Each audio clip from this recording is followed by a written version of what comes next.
Oke, assalamualaikum warahmatullahi wabarakatuh. Kembali lagi pada channel Ogrit. Hari ini Ogrit bersama teman-teman. Ini tepatnya di warung SS. Apa itu SS tadi? Sido Seger. Jadi Sido Seger ini berada di Desa Purworejo, Kecamatan Ngontoronadi, dan di Magetan, kan gitu ya. Ini lagi kan kondisinya sejuk-sejuk syahdu. Ini sama teman-teman yang ada di desa ini. Kita mau buat konten yang berkaitan dengan akademis tentang bagaimana kita itu mau sekolah ke luar negeri, kan gitu ya. Nanti benar. Kita ada narasumber di sini. Ini Ogrit lagi mengundang narasumber, namanya Mas Azam. Halo guys, Mas mantap. Azam sekarang ini kan lagi studi di Turki. Kebetulan hari ini lagi liburan. Ini Ogrit undang di sini. Nanti kita ngobrol-ngobrol tentang bagaimana sekolah di sana, kesempatan sekolah di sana, dan apakah sulit atau tidak. Dan tidak hanya di Turki saja, tapi nanti di lain tempat ya, di luar negeri yang lainnya gitu. Oke, kita introduce dulu ya satu-satu ya. Ini ada dari sini saja. Ladies first kan katanya gitu, nggak ilok ladies first kan gitu. Ada Mbak Ninis. Lalu ada Mbak Nurul. Lalu ada Bro Ogis kan gitu. Lalu mantap. Juga ada Cak Gigih. Ya, Cak Gigih ini juga apa ya? Salah satu pemain tambahan. Ya enggak main tambahan atau Bro. Oke lah pokoknya ini oke lah gitu. Ini semua oke semua. Kita semua adalah apa ya? Perhatian sama dunia akademis. Ini mereka para pemuda-pemuda yang milenial pencari ilmu, tentunya begitu. Oke, Mas Azam ya. Kan gini ya, jadi ceritanya seperti tadi. Benar. Kita mau ngobrol nih, ini gimana nih Kak, di Turki itu kondisinya seperti apa? Atau mungkin silakan Mas, gambaran dulu. Itu dulu sekolah seperti apa, dulu di mana, dan sampai. Monggo. Oke. Assalamualaikum warahmatullahi wabarakatuh. Salam kenal dari saya, Azam Mujahidin, dari kalau alamat di Indonesia di Mauspati. Dulu pernah sekolah SMA di Lembusuro. Jadi sekolahku nggak jauh-jauh dari sini mas. Di situ mas. Di Lembusuro, Kawedanan, Magetan. Ya. Jadi malam ini kita bisa sedikit sharing tentang apa ya? Tentang kuliah, tentang visi kehidupan di masa muda dan untuk masa depan. Ya mas ya. Ya Mbak dan mas-mas semuanya, teman-teman semuanya. Jadi sebelum saya lebih sharing kepada pendidikan ke perkuliahan, saya lebih ingin remember ke tanggal 29 Mei 1453.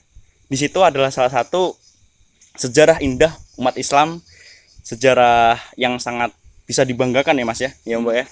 Pada saat itu Muhammad Al-Fatih menaklukkan Konstantinopel, yaitu dari Romawi, dari kerajaan Romawi pada saat itu ya Mas ya. Sebelum kita membahas tentang Muhammad Al-Fatih, kita membahas jauh sebelum Muhammad Al-Fatih, yaitu di kepemimpinan Rasulullah Shallallahu Alaihi Wasallam. Jadi apa ya, pondasi umat Islam yang pertama adalah akidah ya kan, percaya bahwasanya kepada Allah adalah Tuhan kita, dan Allah menurunkan Rasulullah Shallallahu Alaihi Wasallam ya kan. Kita mempercayai Allah dan mempercayai Rasulnya.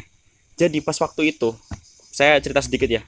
Pada waktu perang Khandaq, ketika itu umat Rasulullah membuat parit ya mas ya.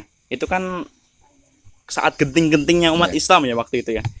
Ada salah satu sahabat yang menanyakan kepada Rasulullah, ini adalah yang dijadikan hadis dan diriwayatkan oleh Imam Ahmad. Jadi gini hadisnya. Ya Rasulullah, salah satu sahabat menanyakan, ya Rasulullah, kota manakah yang akan kita taklukkan setelah ini? Pada saat genting Rasulullah itu menjawab, kita akan menaklukkan kota Konstantinopel.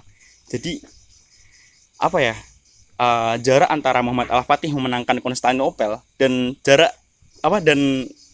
kata-kata ini diucapkan itu hampir 800 tahun lamanya. Jadi Rasulullah Shallallahu Alaihi Wasallam hidup itu di zaman 6 Hijriah ya mas, 6 Hijriah, dan sekitar 627 Masehi. Dan penaklukan Konstantinopel itu tahun 1453 ya. 1453 saat 29 Mei 1453. Ya benar.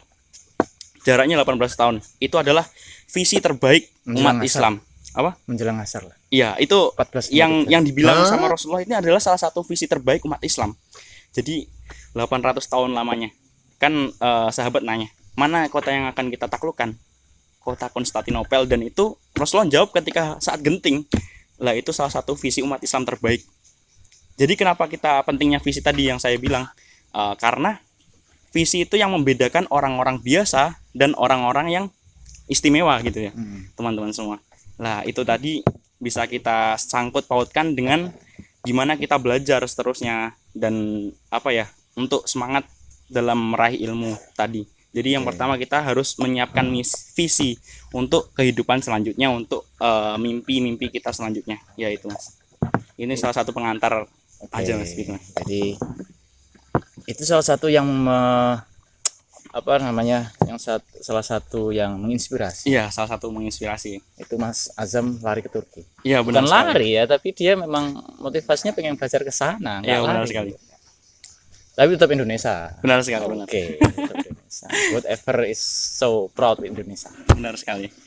Jadi itu tadi berbicara tentang Turki, tentang awal ya, dan seperti apa sih Turki kan gitu, nanti kan bercerita. Oke. Lalu selain itu, selain tadi yang diceritakan tentang dari negaranya, Mas Azam sendiri ngambil apa? Jadi ini setelah cerita tentang tentang awal. Jadi zaman Kekaisaran Romawi, zaman Rasulullah itu kan Konstantinopel udah menjadi kota terbaik. Karena itu Rasulullah memiliki visi untuk menaklukkan Konstantinopel tadi, seperti itu tadi. Jadi sekarang kita kembali ke masa sekarang ya. Sekarang saya kuliah di Banderma University di Turki, jurusan hubungan internasional. HI ya. Di Turki di Universitas apa tadi? Banderma University. Banderma University. Iya. Bahasanya bukan university. University juga. Iya, sama sih. Gitu. Kalau bahasa Inggrisnya university. Gimana? Kalau bahasa Turkinya university sih. Oh gitu ya. Iya. Karena memang salah satu kampus tertua atau kampus pertama ya kalau salah. Enggak. Jadi ya salah satu kampus negeri di Turki gitu. Enggak. Kalau misal peradaban bentuk madrasah awal itu kan di waktu Kekaisaran.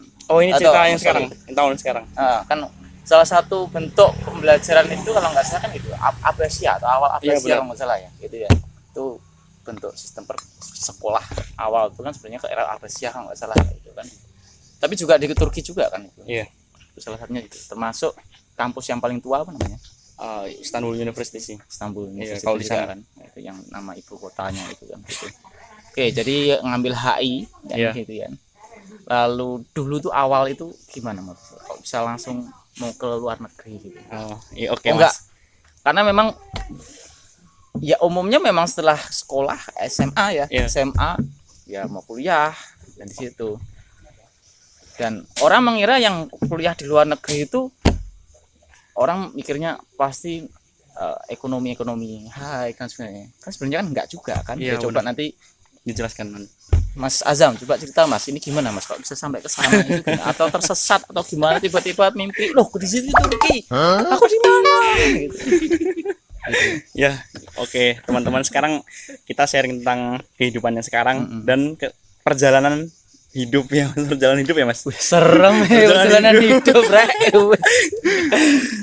perjalanan cerita sedikit lah, sharing, semoga bisa menginspirasi. Aslinya juga biasa aja sih, Mas. Biasa.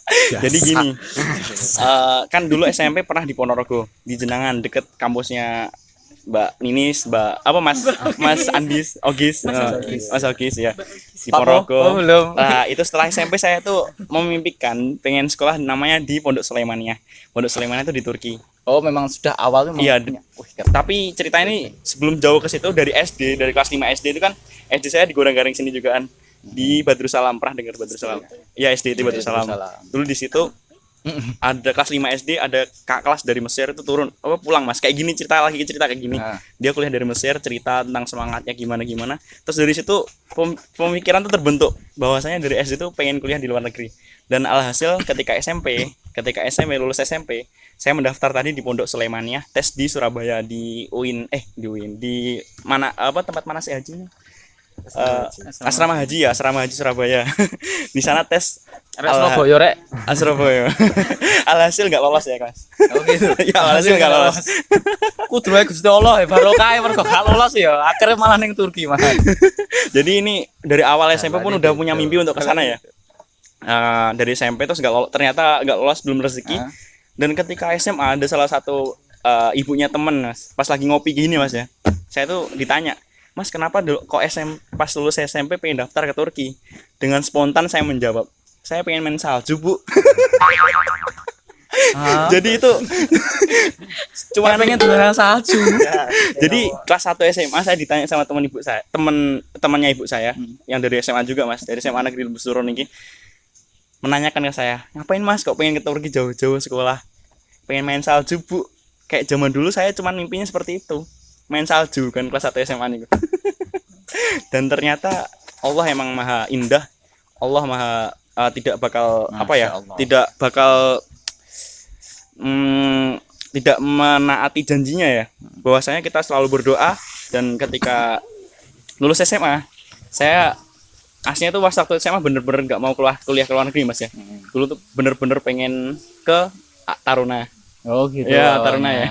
Ternyata alhasil pas lulus SMA saya bener-bener berjuang langsung ke namanya ke Pondok Bojonegoro, ke Mumtazah, ke sana ya. Ke sana itu bener-bener pengen ngambil Mesir. Tuh di situ nggak ada pikiran pengen ke Turki setelah lulus itu. Jadi bener-bener fix pengen ke Mesir. Bahkan sampai aku udah daftar apa sih kayak buat SNMPTN satunya apa? SBMPTN ya, SBMPTN daftar sampai udah dibayarin kan sama umi saya. Terus habis itu pas waktu di Bojonegoro ditelepon, Kak berangkat SBMPTN nggak usah Mi, aku insya Allah lolos di Mesir gitu. Itu udah fix pengen ke Mesir waktu itu. Dan ternyata alhasil kan tes ke Mesir tuh ada 2 jalur. Pertama jalur Kemenak, sama satunya ada lagi lah namanya Pusiba, lewat lembaga ya juga Mas. Jadi ini muter lah, bercabang nih ceritanya, nggak ke Turki doang ya, ke Mesir juga ya. Emang dulu pengen ke Mesir juga. Setelah tes tulis, alhamdulillah saya lolos di gelombang pertama, tes tahap pertama. Terus pas tahap kedua interview wawancara, ternyata nggak lolos ya. Gimana sih, orang dari SMA negeri terus suruh bahasa Arab kan nggak mungkin ya kan, paling masih agak-agak kayak gitu, naam doang ya. Khair. Ya kayak gitu, akhirnya alhasil nggak lolos. Terus habis itu saya merenungkan, wah ini memang bukan jalurku mungkin ya, ke Mesir memang bukan jalur saya. Seminggu diskusi dengan orang tua, ternyata tiba-tiba ada pembukaan pendaftaran ke Turki. Orang tua ngomong, saya pertama ngomong ke orang tua dulu, Mi saya pengen ke Mesir lagi 1 tahun, pengen gap year kayak gitu ya, pengen di rumah dulu. Ternyata sama orang tua, jangan Kak kamu daftar ke Turki aja. Ternyata setelah daftar melalui proses semuanya, alhamdulillah berangkat ke Turki 1 Oktober 2019. Alhamdulillah. Dan sekarang udah bisa pulang lagi, alhamdulillah. Gitu ya. Terus kalau ke sana itu, oke, ini berarti jalur apa? Jalur mandiri. Saya jalur mandiri. Apakah kalau luar negeri itu hanya memang harus dari keluar kocek sendiri gitu, atau mungkin ada yang lain gitu? Iya benar. Oke. Saya jelaskan ya tentang ini masalah pendaftaran untuk ke luar negeri. Oke, bagian guys. paling penting, guys. Pendaftaran. 1, kita bisa lewat beasiswa. Yang kedua bisa mandiri. Saya jelaskan dulu dari yang beasiswa ya. Jadi beasiswa pertama ada dari pemerintah Turki.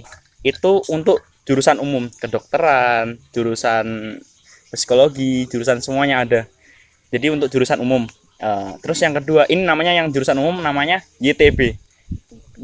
Beasiswa YTB namanya. Apa itu YTB? YTB itu panjangnya lupa saya Mas. Oke lah. Pokoknya namanya ya? dari pemerintah. Itu namanya beasiswa yang namanya YTB. Dia membuka peluang untuk semua. Iya, dari negara Indonesia. manapun. Itu YTB itu beasiswa untuk semua mahasiswa dari semua negara untuk jurusan yang umum. Diingat, ini untuk yang jurusan umum.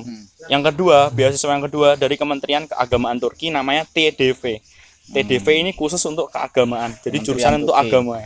yang kalian teman-teman semua kan jurusannya agama di sini. Insya Itu Allah. bisa juga ke sana langsung lanjut S2 jurusan agama. Itu bener-bener malah yang jurusan agama ini Mas, setiap tahun dikasih pulang tiket bolak-balik pulang. Terus habis itu bener-bener yang beasiswa semua ini beasiswa rumah, dari kehidupan rumah, dari apa pembayaran kamu sudah gratis. Terus habis itu setiap bulan bakal dikasih uang sakunya. Daily-nya sehari-hari. Iya, setiap bulannya bakal dikasih Dari uang pemerintah saku. ya? Iya, dari pemerintah. Makan udah gratis semuanya. Intinya kalian tinggal menyiapkan mental, menyiapkan semangat Niat. untuk belajar dan niat untuk belajar itu Niat, aja. fokus. Iya, benar sekali. Ini baru yang pertama dari beasiswa ya, dari beasiswa. Dan itu tidak dipungkiri, beasiswa itu bukan ini yang dari pemerintah yang apa ya, yang resmi dari pemerintah ya Mas ya. Yang lain dari lembaga-lembaga lain itu banyak sekali. Jadi Swasta? Swasta yang Tapi swasta yang ya. dari Turki juga, swasta. Yang dari Turki juga. Ada juga yang dari beasiswa dari presiden langsung, presiden Turki juga. Itu untuk biasanya untuk di kampus-kampus swasta yang ada di Turki kayak gitu. Ini Oke. dari jalur pertama yang beasiswa. Ada yang ditanyakan dulu. Oke. Kita sharing. Gimana? Atau mungkin ada yang tanya mungkin, Mbak. Yang dari jalur beasiswa yang dulu. Ayo bro, ya apa bro? Ayo Cak. Kamu lagi. Oke. Oke lah. Oke tak mulai pertanyaan aku rada yakin. Biasa. Santai-santai ngopi. Cak Gige sini. Namanya Gige nih orang sawahan. Santai, Mas. Sawahan. Kan masih kan ambil beasiswa di Turki. Bukan beasiswa saya, mandiri. Mandiri, kebetulan ini mandiri. Ya. Dari sekian banyak alasan tadi kan mungkin sih melatar belakangi masih untuk ambil Turki secara subjektif kan antara pengen lihat salju dan lain-lain. Itu tadi cuman Ya. untuk interview salju itu emang Awal-awal. cita-cita mungkin Mas Wakti masih kecil kan ya. Jadi kayak gitu. Untuk alasan yang lebih logisnya kan, kenapa kita pengen sekolah ke sana? Yang pertama ya Mas, itu kita kan di sana benar-benar orang Indonesia itu kebanyakan masuk ke kampus negeri. Jadi benar-benar dari sana tuh yang pertama karena biayanya murah. Yang satu, Oh gitu ya. lebih murah daripada Indonesia. Kenapa? Karena khusus orang Turki sendiri yang di kampus negeri itu gratis satu. Terus habis itu yang kedua, kalau untuk yang khusus internasional, untuk mahasiswa yang internasional itu benar-benar dapat apa sih ya? Dapat Privilege, keistimewaan gitu. ya keistimewaan juga, terus dapat subsidi dari pemerintah Turki. Jadi bayarnya ibarat kata lebih terjangkau daripada kampus-kampus Indonesia seperti itu sih. Yang satu, yang pertama.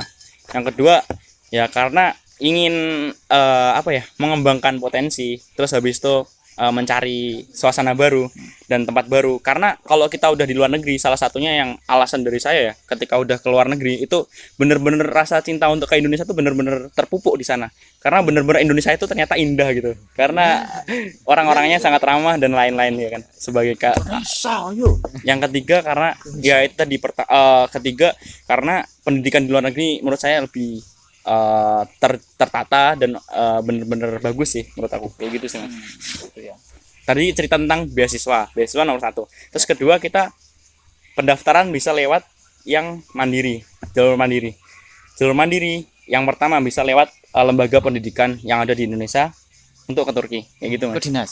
Bukan, jadi itu ada lembaga seperti kayak apa ya, agen pendidikan. Oh jadi swasta, lembaga swasta. Lembaga swasta ada dari agen pendidikan. Saya dulu berangkat juga lewat agen pendidikan waktu itu. Alurnya Dari gimana? Bojonegoro. Alurnya gimana? Misalkan ada suatu lembaga, Iya. tapi yang konsen di bidang pendidikan. Iya, jadi itu agen yang khusus untuk membawa anak didik ke luar negeri. Menyalurkan ke Luar negeri, benar sekarang. Jadi itu di Indonesia tuh banyak sekali agen-agen. Sponsorship ya. Iya, kayak gitu. Swasta. Yang bener-bener untuk bawa ke luar negeri. Tapi saya pesan ke kalian, kalau ibarat kata mau ke luar negeri kayak gitu, bener-bener harus hati-hati masalah kayak gitu. Maksudnya kayak bener-bener harus sharing yang udah datang ke sana. Karena banyak agen kan ya tahu sendiri orang Indonesia kayak gimana kan. Nanti tanyanya di komen sebelah Oke, bawah ya, mantap. guys. Nanti setelah ini kalau di Masalah channel, ya. nanti bisa tanya di komen sebelah Oke, bawah. terus habis itu yang selanjutnya kan ini masih mandiri ya. Bisa lewat agen. Terus yang kedua bener-bener bisa mandiri kalian. Kalian tinggal nyari, ibarat kata kalian pengen kuliah di mana ya? Di Istanbul University gitu. Tinggal nyari di website doang. Terus habis itu kan di situ bisa ditulis pakai bahasa Inggris kan. Di situ kita tulis ketika pendaftaran, kita cek-cek kayak gitu. Habis itu kita daftar, masukin ijazah, terus habis itu data-data dan lain-lain. Insya Allah bisa juga kalau mandiri. Nunggu juga ya? Banyak antrian gitu. Nggak ada antrian mas sana. Jadi ini masalah pendaftaran, insya Allah aman lah. bisa apa ya, bisa dibantu lah kayak gitu. Kalau di Indonesia berarti banyak ya akhirnya. Apa ya? Maksudnya agen untuk Agen banyak banyak sekali. Oke. Tadi ngomong masalah bahasa. Iya. Misalkan orang yang masih awam nih yang nggak tahu, tapi sebenarnya dulunya tuh pernah pengen punya cita-cita sekolah ke luar negeri. Iya. Tapi seiring dengan waktu, terkadang impian itu kan sempat tertimbun atau terkubur kan gitu. Benar. Terus, nah ini ngomong masalah bahasa. Kalau masalah biaya, tadi sudah diceritakan dari negara setempat mungkin sudah membiayai dan sebagainya, menyalurkan dari lembaga. Itu kalau itu yang mandiri atau Iya, yang mandiri. mandiri, atau yang tadi kita cari beasiswa pendanaan yang di istilahnya Sana, yang di fasilitasi sama lembaga. Kira-kira ada nggak yang atau memang itu syarat utama atau bukan? Harus bahasa setempat atau mungkin bahasa Inggris dulu atau gimana? Ya benar, saya jelaskan tentang sekarang masalah bahasa ya. Kalau Orang kan masalah fobia dulu kan. Aduh gak iso jane pengen tapi mergo aduh gak iso wis. lah, Niko benar-benar. Makasih. Ya ini kalau saya sih cerita tentang realistis aja ya Mas ya. Ya Mas Mbak, yang realistis terus habis itu yang udah saya alami ya Mas ya. Iya. Benar-benar saya tuh berangkat ya. Cuman tahu itu kalau bahasa Inggrisnya halo dong. Namanya merhaba, kalau bahasa Turkinya merhaba. Merhaba. Bener-bener itu doang, merhaba. Ya Allah, itu bener-bener sampai itu bener-bener ngenes asnya. Ngenes. Karena ya enggak ngenes juga sih guys. Maksudnya gini loh. Gimana ya? Jadi itu pas saya berangkat itu memang bener-bener nol. Bahasa Turki emang saya masih nol. Jadi itu emang lulus dari SMA. Saya malah belajar bahasa Arab untuk ke Mesir ternyata nggak lolos. Terus langsung nikung langsung ke Turki ya. Langsung ke Turki dan itu bener-bener saya nggak tahu bahasanya di sana. Bener-bener, tapi jadi itu sebelum masuk ke kampus kita ada privat bahasa wajib itu untuk pas di Turki, dan mungkin di negara-negara lain juga kayak gitu sih Mas ya. Saya pernah sharing sama teman-teman yang di negara lain, Jerman, terus habis itu Rusia dan lain-lain, tuh memang bener-bener kita diwajibkan privat kelas bahasa mereka 1 tahun seperti itu. Dan seperti halnya di Turki sendiri. Jadi emang bener-bener saya tuh Mas baru datang setiap hari bukanya Google Translate Mas. Ini gimana mau beli apa itu Mas, Google Translate seperti itu. Google Translate kalau misalnya pakai bahasa Turki kan kadang tulisannya juga aneh-aneh gitu kan. Iya. Ada titik-titiknya kan gitu. Iya, Ya susah juga kan. bener banget Mas. Google Voice. Google Voice. Ya, Itu oke. sing programnya yang namanya Tomel itu ya. Ya, Tomer bener. Oh, iya. Nah ini Mas Gigi malah pun tahu nih Mas, bener. Ini sharing nanti. Ini Oke. nanti yo cuma baca-baca. Benar. Jadi pendatang diwajibkan Kelas bahasa ya. Namanya Tomer. 1 Iya. tahun dulu ya. Oke. Nah, suka dukanya Ada sih. pertanyaan dari Mbak. Ini Mas, ada suka duka katanya. Suka Oh, iya? dukanya mempelajari bahasa. Iya, itu. Ini yang sangat fatal sekali ketika kita di luar negeri. Karena kalau kita pengen sukses di negara itu, ya kita kuncinya harus bisa bahasa di situ ya kan. Iya. Iya. Ya kayak gitu.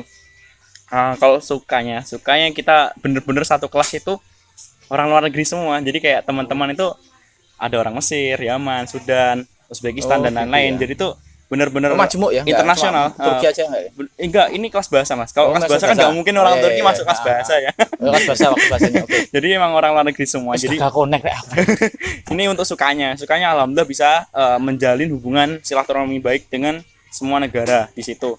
Ibarat kata habis Tomer kita ngopi bareng kayak gitu. Jadi mumpuk bahasa itu dengan apa ya? Dengan komunikasi ya kan Mas. Untuk bisa cepat belajar bahasa dengan komunikasi tadi. Sukanya bisa ketemu dengan teman-teman yang dari negara lain. Dukanya cerita nih Mas. Saya tak siap nih sih. Duka. Tata duka. Isunya enggak ada. Duh. Bahasanya ngeri duka sih. Oke.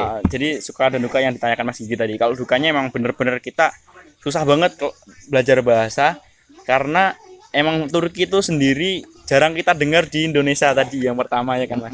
Nggak pernah kita dengar. Kecuali kok buat berita. Nah, buka berita. Ya itu tadi. Terus jarang kita dengar. Terus habis itu emang salah satu bahasa tersulit juga di dunia Turki kan. Karena gitu ya. emang susah ya Mas ya. Itu tadi sih. Susah. Dan ini satu lagi, kalau kelas-kelas bahasa itu benar-benar guru tuh tidak menjelaskan dengan bahasa Inggris dan lain-lain, benar-benar langsung Turki.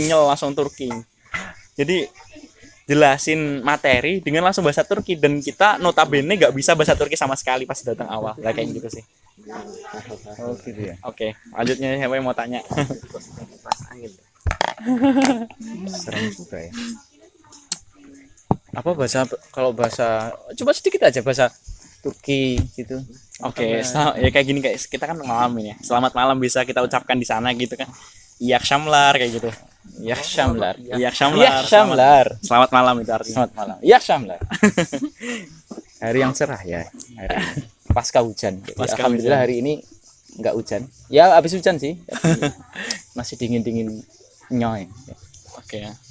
Terus apa lagi bahasa Pak? Coba sampaikan aja. Siapa tadi mau ada yang mau? Kalau untuk segi ekonomi di sana gimana? Ekonomi gimana dulu? Negaranya atau Kehidupannya. untuk kita Iya, kehidupan, iya, biaya iya. kehidupan ya. Itu. Oke. Terima kasih. Terima kasih. Ayo.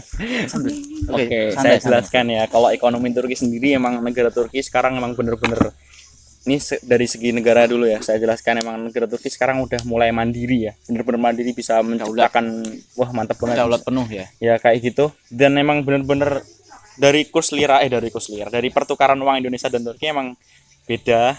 Jadi satu liranya ini ada, 1 lira juga ada nih. Mau kasih contoh tak? 1 lira. Iya, 1 lira tuh kayak gini. Oh, iya, 1 lira kayak gini, koin. kayak koin. Ini kalau 10 lira kayak gini. Tak Jadi, kira duit saya urek. Sing ono kelapa sawit. jadi ini pertama dari negara, dari pertukaran uang itu sendiri. 1 lira kayak gini tuh kalau di Indonesia pas saya pertama datang tuh 2.500. 1 lira ini cuma bisa buat kamar mandi, Mas. 2.500 tahun Rupiah. 2019.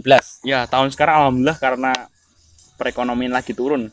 Oh gitu. 2000 sekarang. Oh 2000. Oh tuh yang kemarin waktu ada awal perang dagang itu ya. Iya, benar. Itu sampai perang sama Turki itu dolar sama lira itu ya. Iya, benar. Akhirnya Sekarang sama sampai tutup turun pukul. kemarin tuh, Mas ya. Terus akhirnya Trump kalah. Akhirnya Perang kalah? Inilah Oh, iya. kalah. Perang dagang? enggak, itu pemilihan. Oh, Pemilu waktu pemilihan. itu. Oh, kira perang dagang. Jadi ekonomi Turki semakin naik. Lah ini cerita dari negara. Terus habis itu kalau masalah kehidupan di sana yang bukan beasiswa ya, kita realistis aja kan, cerita tentang masalah yang bukan yang beasiswa. Itu di sana bener-bener kayak kehidupan di Jakarta sih. Di sana emang kalau cerita tentang pertama, Sekuler. enggak, ini cerita kehidupan, Mas. Oh gitu. Kehidupan kita kalau di sana kan nyewa apartemen. Jadi sewa apartemen itu per bulannya rata-rata itu sekitar 2 juta.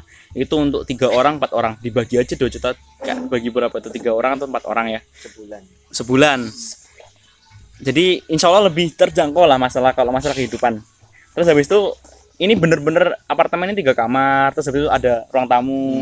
Terus habis itu udah ada, pokoknya udah lengkap semua di dalamnya, kasur, TV dan lain-lain gitu, apartemen seperti biasanya. Itu benar-benar harganya per bulannya 2 juta sampai 2,5 juta seperti itu sewanya ya. Itu bukan untuk seorang, untuk 3 orang sampai 4 orang seperti itu. Terus habis itu kalau biaya makanan insya Allah lebih murah, karena kalau ibarat kata ini saya ngambil contoh ya, buah-buahan, anggur di Indonesia berapa per kilo? Cuma 30.000 ya? 30. Ya kayak gitu. Di sana cuma 10.000, Mas. Bener-bener buah-buahan, makanan di sana murah. Maksudnya di general semua gitu. Iya, hampir semuanya murah, kayak buah-buahan All fruit. murah. Iya, hampir semuanya. Kecuali yang enggak, gitu, yang rata-rata ini, kecuali yang impor. Kalau impor gitu tetap mahal. Ya kayak gitu. Terus kalau kayak makanan biasa kayak kebab lah yang terkenal di Indonesia.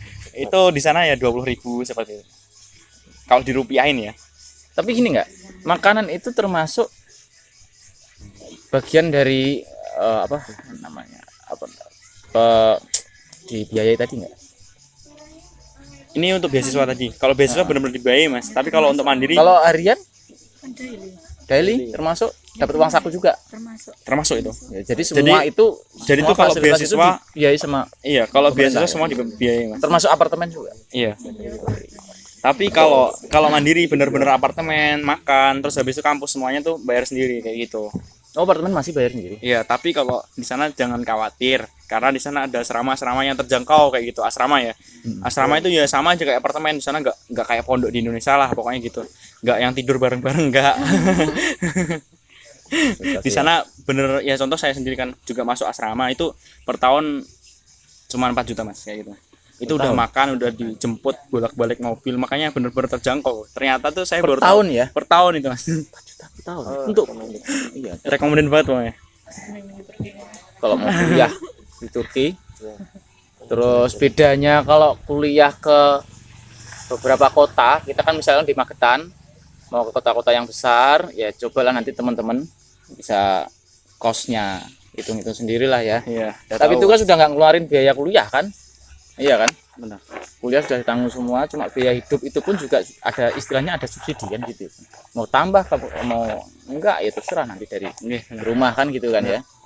Tuh yang jadi poinnya ini masalah biaya begitu. Oh iya, cerita lagi masalah kehidupan yang Oh iya. ditanyakan Mbak Ningis tadi. Hmm. Tadi kan udah makanan, udah apartemen. Setelah ini transportasi. Kan penting banget kan Mas. Mahasiswa Transportasi transportasi pokok, penting ya. banget, pokok banget juga ini. Ngojek Jadi enggak? tuh- Gojek? Enggak, di sana tuh enggak Oh, ada nggak ada motor. ya? Motor jarang ya. Motor paling untuk Grab kayak GrabFood doang ya. Oh, gitu Kayak ya. gitu. Jadi tuh kalau di sana kita kemana-mana pakai bus, kalau nggak gitu kapal, kalau nggak gitu pakai Busway. iya pakai kereta. Ya kayak gitu. Tapi di sana alhamdulillahnya kita kan sebagai mahasiswa ya ke sana pasti ya. Sebagai mahasiswa itu benar-benar didiskon Mas sampai 50% untuk mahasiswa. Jadi orang Turki itu sangat cinta kepada mahasiswa. Wih. Kayak gitu.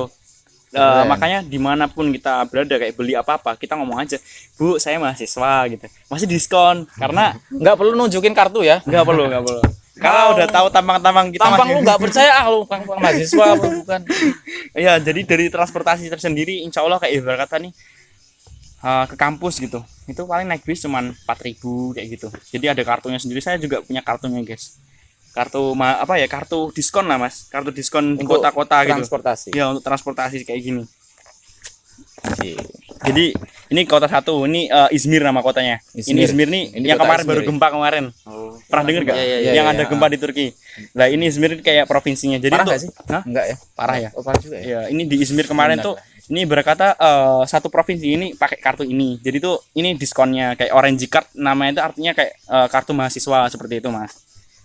Kayak gitu. Nah, kita ikut prihatin lah ya tambah kemarin ya. Semoga Allah memberikan kemudahan Untuk bagi yang negara. sampai saat ini masih punya efek dari gempa tersebut.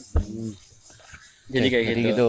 Untuk transportasi insya Allah aman. Makan. Jadi gini, yang saya lihat di negara Turki kan salah satu kunci negara maju adalah transportasinya udah maju ya. Iya. Emang bener-bener di sana tuh saya malah nggak takut daripada di Indonesia. Kan di Indonesia ibarat kata ini kita pergi ke Jakarta atau kemana ya kan bingung karena India dia ya kan opo ya kan nggak tahu kita ya Mas ya, kadang transportasinya naik apa kan kadang ya, meskipun ada Grab ada ini kan kalau kita di desa kan juga nggak tahu kan ya.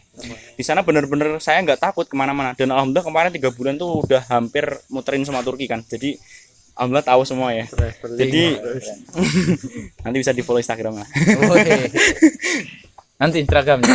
Jadi emang itu tadi kan muterin Turki itu emang ini bener-bener naik bis itu bener-bener udah teratur semua Mas, bener-bener udah lengkap, jangan takut harga terjangkau, terus habis itu nggak takut tersesat kalau di sana kayak gitu. Jadi kita kalau buka map ya, kalau di Turki buka maps gitu, kita mau ke sini berkata ke Madiun gitu ya, Madiun itu benar-benar di situ tuh ditulis naik bis nomor ini, terus habis itu ganti kereta nomor ini gitu, itu udah tertulis semua Mas.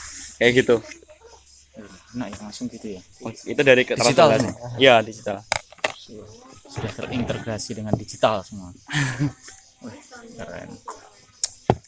Digital selanjutnya Apa lagi? Apa lagi nih? Ada lagi. Sosial kemasyarakatan, kemasyarakatan. Ya, ini yang Seperti belum apa dibahas ini? nih. Ya, ini ya.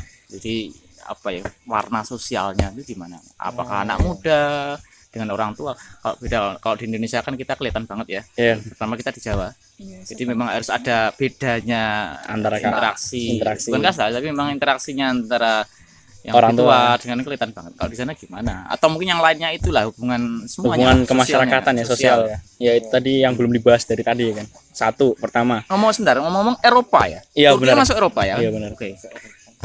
Jadi gini, kan Turki sendiri kan negaranya Eropa setengah Administrasinya ada Eropa ada Asianya. Heeh. Jadi benar-benar tapi lebih ke Eropanya tadi. Jadi Nah. yang pertama negara Turki emang negara sekuler ya. Sekuler ya. Emang orang-orangnya gini. Di sana individualis, tapi di sana orangnya baik-baik. Kenapa saya bisa bilang baik-baik? Selama ini saya belum pernah bertemu copet, belum pernah kemalingan dan lain-lain, belum pernah mendapatkan perlakuan yang buruk. Karena itu saya bisa bilang orang sana baik gitu Mas. Salah satunya di situ. Karena saya aja ya kalau sholat di masjid ya ditanya dari mana gitu, dari Indonesia. Oh iya, ini cerita yang sangat menarik ya. Orang Indonesia itu di sana sangat dicintai di Turki. Kenapa? Satu, karena pas haji orang-orang Indonesia itu sangat tertata, disiplin kayak gitu ya Mas. Jadi tuh orang sana tuh cinta banget kalau ditanya ya, orang mana gitu, Indonesia gitu, ngapain di sini gitu, mahasiswa Mas Bu gitu ya. Oh bener-bener kadang dikasih uang, diajak makan gitu. Saya sering banget dikasih uang, terus habis itu kadang tuh habis kayak gitu ditanya kan, orang mana, orang Indonesia gitu. Di sini mahasiswa ya, iya Mas gitu. Diajak makan ke kebab yang paling enak gitu, diajak tempat makan yang paling enak gitu sampai di sana. Bener-bener ya saya bangga menjadi orang Indonesia kayak gitu ya guys. Tapi jangan sampai belok orientasi loh. Mau sekolah ke sana cuma pengen ditraktir orang-orang Turki. Enggak. Weh, menggok kan. Jadi dari situ sih. Ya. Emang orang-orang yang baik di sana. Dan kita kayak mencari rumah, kos-kosan, terus dari pendaftaran dan lainnya emang bener-bener dimudahin sama orang Turki. Apalagi orang Indonesia. Kalau denger orang Indonesia tadi. Ya kayak Terkenal gitu. banget ya orang Indonesia Iya, di sana ya. Karena terkenalnya orang Indonesia tuh muslim terbesar katanya. Iya. Yang insya Allah nanti menjadi maju orang Indonesia. Amin. Coba. Oke, jadi gitu ya. Jadi mulai dari sosial, dari peluang Transportasi. ke transportasi, Dan lain-lain. biaya hidup, terus apalagi dari mulai berangkat mau ke sana orientasinya gimana, peluangnya, biayanya kurang lebih dan sebagainya. Saya kira nggak terlalu apa ya, ekstrim gitu atau Ya. khawatir yang keluar negeri itu kan harus orang-orang yang high ekonomik banget, enggak banget kan. Enggak. Jadi saya juga cerita nih, bisa pulang kenapa ya kan? Aslinya cuma liburan 2 minggu ya. Itu saya tuh waktu bulan Juli kan Mas, Juli atau Juni ya. Waktu corona ya, pokoknya waktu corona yang bener-bener lockdown waktu itu ya, parah-parahnya itu bener-bener saya kan setiap hari VC-an sama orang tua kan.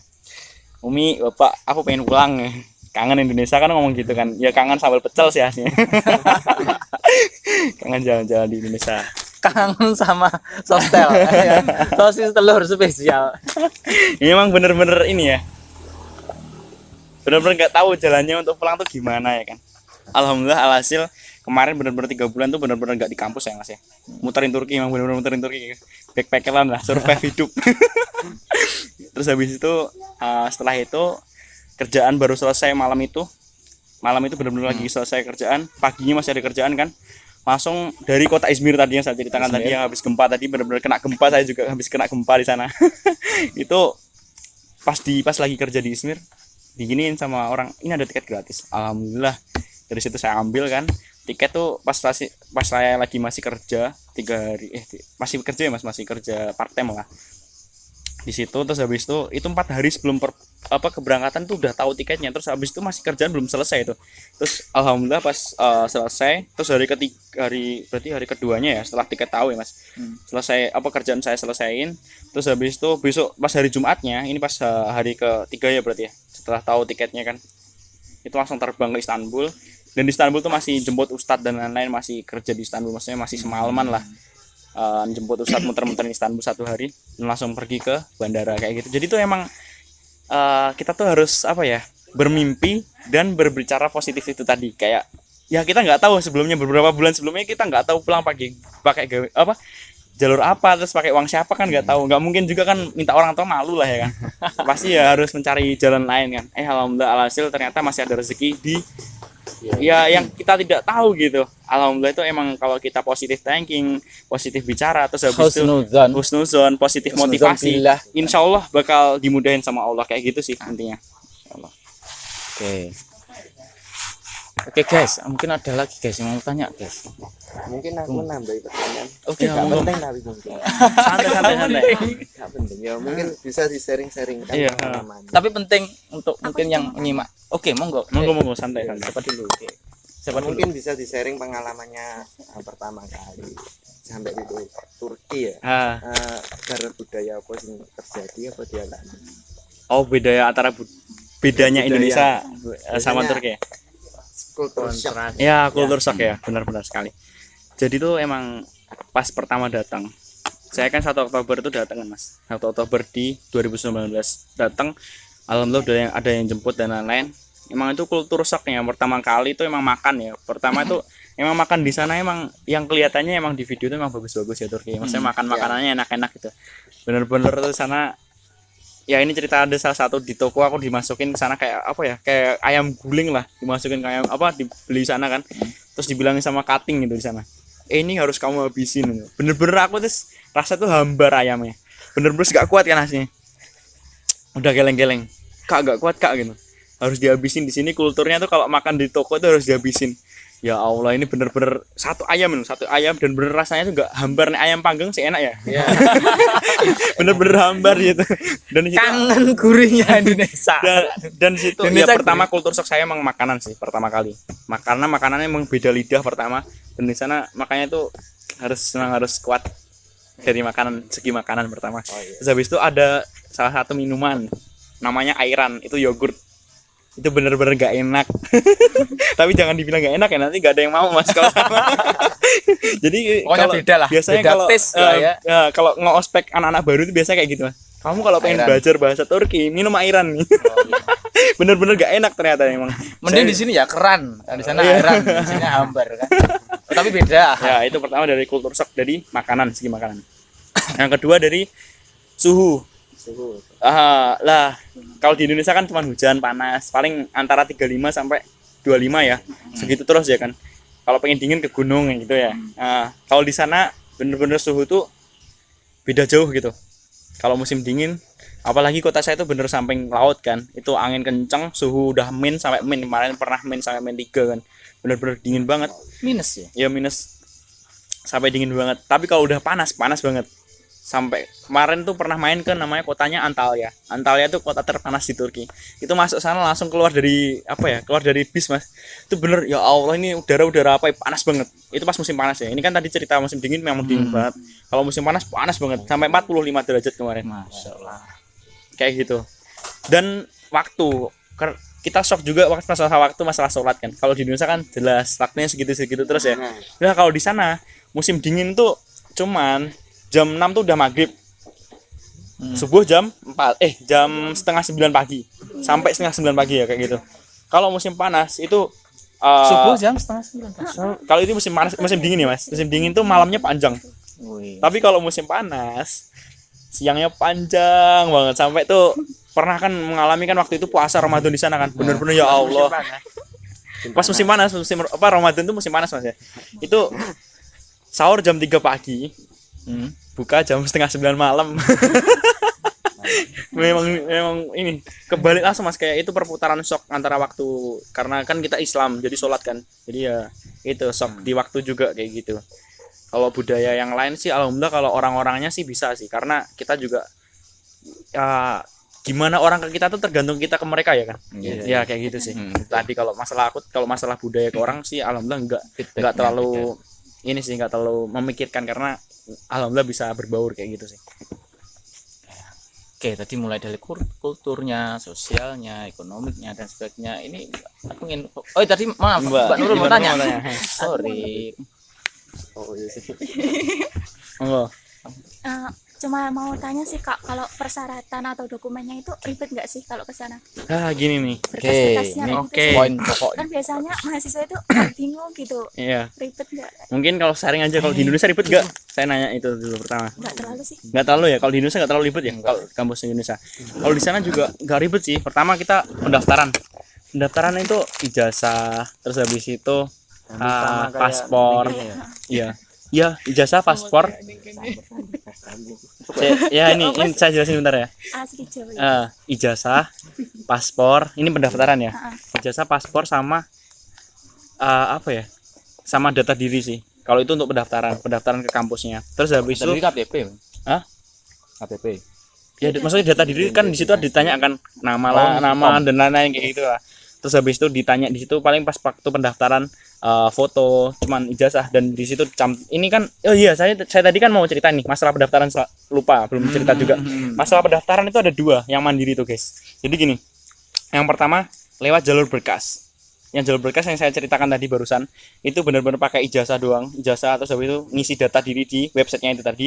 Terus yang kedua kita bisa ikut ujian namanya IELTS. Ya itu IELTS tuh kalau di Indonesia diadain biasanya di UNJ, Universitas Negeri Jakarta. Itu jadi nggak semua kampus di Turki harus tes. Jadi ada yang bisa lewat jalur berkas dan ada yang harus pakai tes IELTS tadi. Dan YOS ini setiap tahun bakal diadain di UNJ ya, diingat ya, di UNJ biasanya. Di Jakarta Mas ya. Jakarta. Ini YOS tadi. Kayak gitu.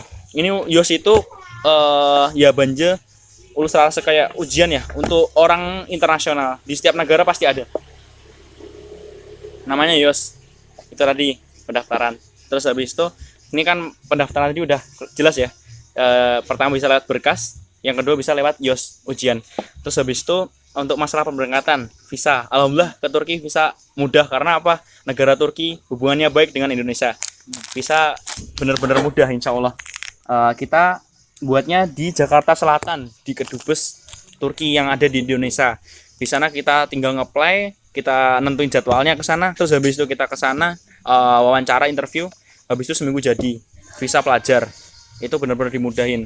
Nanti ketika udah di Turki, kita buat namanya dokumen.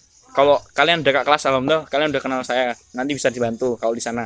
Kalau di sana itu pengurusan surat izin tinggal, itu kayak KTP yang pertama. Yang kedua itu pengganti visa ya, surat izin tinggal. Yang kedua asuransi kesehatan. Jadi benar-benar kita di sana emang benar diasuransiin. Jadi dan itu nggak mahal, harganya 200.000 kayak gitu. Itu untuk 1 tahun. Terus habis itu notaris rumah dan lain insya Allah kayak nggak terlalu susah sih kayak gitu Mas. Kalau untuk ke kampusnya ya ijazah tadi, ijazah dan penyetaran ijazah. Oh ya ini penting banget nih, penyetaran ijazah jangan khawatir ya, nanti di Turki itu sangat mudah. Tapi not nih kayak pengecualian, jadi ijazah kalian nanti harus dicap dulu ke Kemenkumham di Indonesia. Jadi itu insya Allah mudah juga. Kalau masalah capnya itu tinggal ngeplay terus habis itu datang ke Kemenkumham, jadi kayak gitu sih Mas. Insya Allah nggak susah sih. Yang penting ijazah, paspor itu udah syarat utamanya kayak gitu sih. Kayak gitu Mas. Masalah tadi pemberkasan ya udah. Gigi mau nanya. Itu topik. Enggak, udah nih langsung lanjut aja. Ini juga topik loh. Menyimpang mana balik? Ini topik yang nggak terlalu banyak dibahas loh ini. Apa nih? Ini topik ini. Oh, Ini iya. gimana nah? Ini orang Turki mungkin juga kangen nih. Ya ini kan juga termasuk kita sedikit bahas kuliner. Mungkin nanti teman-teman Turki, ini tips salam nih, mungkin teman-teman Turki bisa untuk subscribe nanti channelnya Ogrid. Ogrid toh. Ogrid. Siap. Channel gitu. Setelah ini ya. Jadi teman-teman yang ada di Turki, temennya mana aja nih di Turki? Alhamdulillah ada Mesir, Yaman, Mesir, Sudan, Yaman, Sudan. Uzbekistan dan banyak negara lain lagi. Aku nggak tahu bahasanya apa. Ini namanya tofu atau tahu. Oh, ini namanya apa nih? Apa namanya? Ndok goreng. Oh, ndok goreng. Ya apalah, teman-teman udah tahu sendiri. Nah. Jadi sosis gulung. Jadi sosis berselimut telur kan gitu. Jadi ini sosisnya ini kedinginan ini kan gitu kan. Jadi dia harus pakai selimut.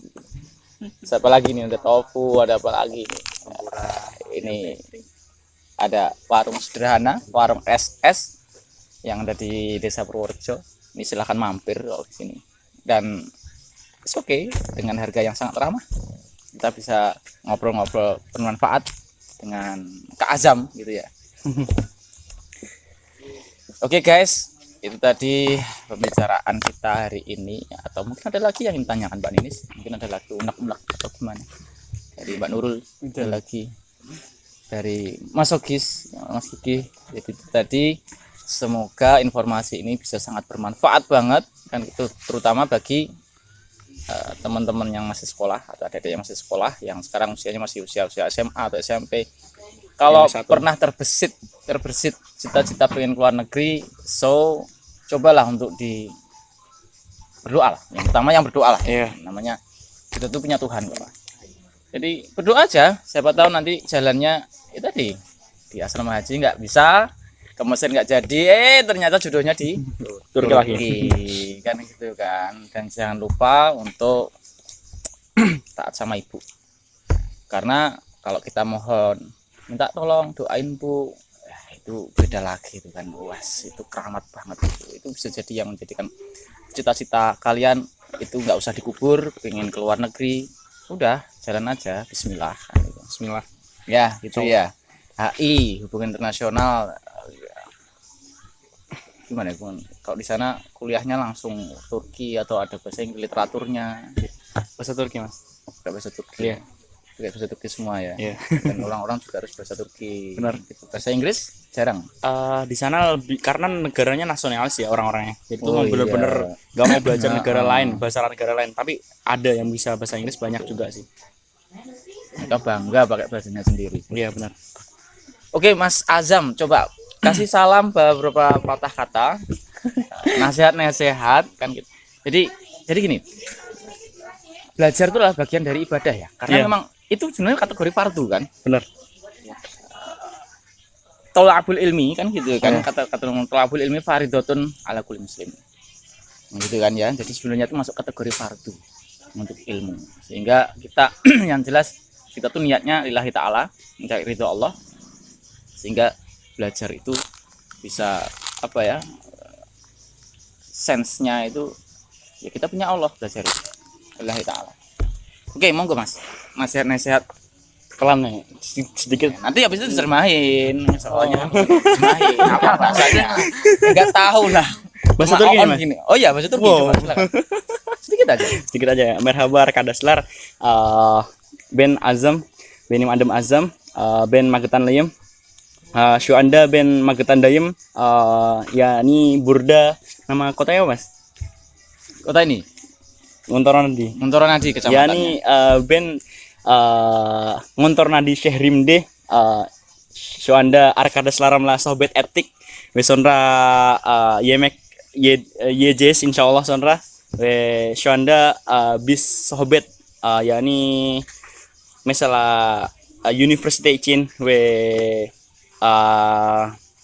yakni ilgili icin Arkadas laram lah sohbet etik insyaallah bis basyarallah olajas insyaallah bis mutlu olajas heb salak heb mutlu insyaallah bis basyarallah olajas amin ya rabbal alamin. Oke sekarang langsung Jadi selamat malam teman-teman semuanya. Saya lagi di Nguntoran Nadi Magetan Jawa Timur. Saya mendoakan buat teman-teman semuanya, semoga bisa sukses semuanya, bisa sukses studinya, sukses mimpi-mimpinya. Insyaallah kemudian hari akan membanggakan orang tua dan keluarga dan negara.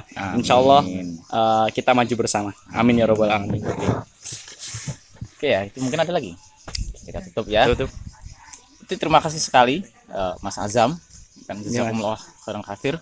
Semoga apa yang kebaikan yang diberikan Mas Azam ini bisa membawa keberkahan dan nanti akan Amin. dibalas oleh Allah Subhanahu wa taala. Amin. Dan kita berdoa semoga dunia pendidikan di Indonesia itu semakin bisa memberikan kontribusi bagi orang tua, lingkungan dan negara.